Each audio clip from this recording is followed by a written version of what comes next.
জুলাই সনদকে অস্বীকার করেন তাহলে আপনার মন্ত্রিসভা অবৈধ, আপনার এই নির্বাচন অবৈধ, গণভোট অবৈধ, সব অবৈধ। বলেন সব অবৈধ। যে শপথ নিলেন না, শপথ না নিলে কি হবে? শপথ না নিলে কি হবে?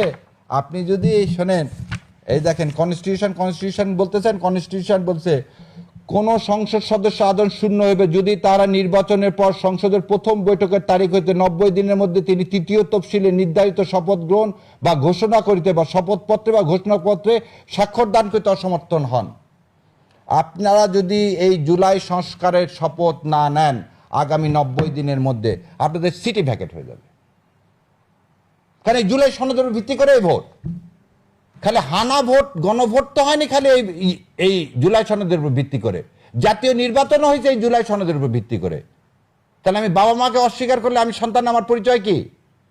আপনি ইউনিট সরকারের কাজকর্মকে যদি অস্বীকার করেন, জুলাই সনদকে অস্বীকার করেন, তাহলে আপনার মন্ত্রিসভা অবৈধ, আপনার এই নির্বাচন অবৈধ, গণভোট অবৈধ, সব অবৈধ।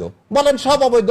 আর 90 দিনের মধ্যে আপনি যদি না নেন তাহলে কি হবে? তাহলে কনস্টিটিউশন করতেছেন, তাহলে আপনার সিট ভ্যাকেট হয়ে যাবে। আপনার সিট সবার এই মেজরিটি সিট সব ভ্যাকেট হয়ে যাবে।